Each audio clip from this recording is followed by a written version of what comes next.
பாஜக வந்து இணைஞ்சிருக்குங்கிறாரு அவரு. அமித்ஷா அறிவிக்கிறாருங்க. நீங்க அமித்ஷாவை வைத்துக் கொண்டு நீங்கள் அறிவிச்சிருக்கணும். அதிமுக கூட்டணியில் பாஜக இணைந்திருக்கிறது, உள்துறை அமைச்சர் வந்து இன்னைக்கு வந்து இதை சேர்த்திருக்காரு. நீங்க அறிவிச்சீங்களா? நீங்க தானங்க தமிழ்நாட்டில் கூட்டணி தலைவர், நீங்க தானே பெரிய கட்சி. யார் அறிவிச்சிருக்கணும்?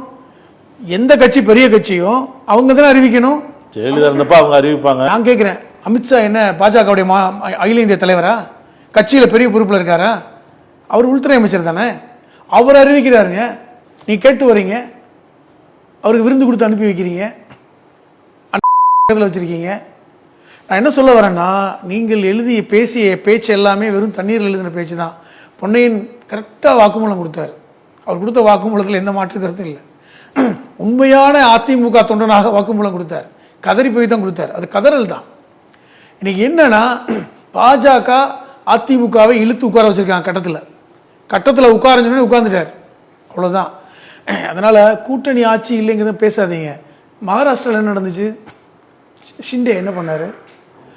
சிவசேனாவை உடைச்சு கொண்டு வந்தாங்கல்ல, உடைச்சு கொண்டு வந்த போது யாரை முதலமைச்சர் ஆக்குனாங்க? ஷிண்டேவை தான் முதலமைச்சர் ஆக்குனாங்க. கடந்த முறை ஷிண்டே தான் முதலமைச்சர். இவர்கள் எண்ணிக்கையில் கூட இருந்தால் கூட அவரை உட்கார வச்சாங்க. அதே மாதிரி எடப்பாடியை முதலமைச்சர் வேட்பாளராக சொல்றாங்க. ஆனால் ஒரு விஷயத்தை தெரிஞ்சு கொள்ளுங்கள், எடப்பாடியை முதலமைச்சர் வேட்பாளராக அறிவித்தாலும் கூட கொஞ்ச நாளைக்கு அந்த காமிச்சிட்டு எடப்பாடியை தூக்கி போட்டுட்டு இவங்க போய் உட்காருவாங்க. இது எல்லா மாநிலத்திலும் நடந்திருக்குல்ல. எல்லா மாநிலங்களிலும் பாஜக நடத்துகின்ற அரசியல் சதுரங்க இதுதான்.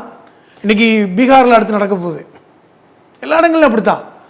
இன்னைக்கு எடப்பாடிக்கு இதுக்கு தெரியலையா, அல்லது வந்து தெரிந்து கொண்டு அப்படி இருக்கிறாரான்னு தெரியல. முதல்ல நான் என்ன நினைக்கிறேன் தெரியுமா, எடப்பாடி அவர்கள் உண்மையிலே கூட்டணி சேர விருப்பம் இல்லைன்னு நம்ம பல்வேறு தடவை பேசிகிட்டு இருக்கோம்.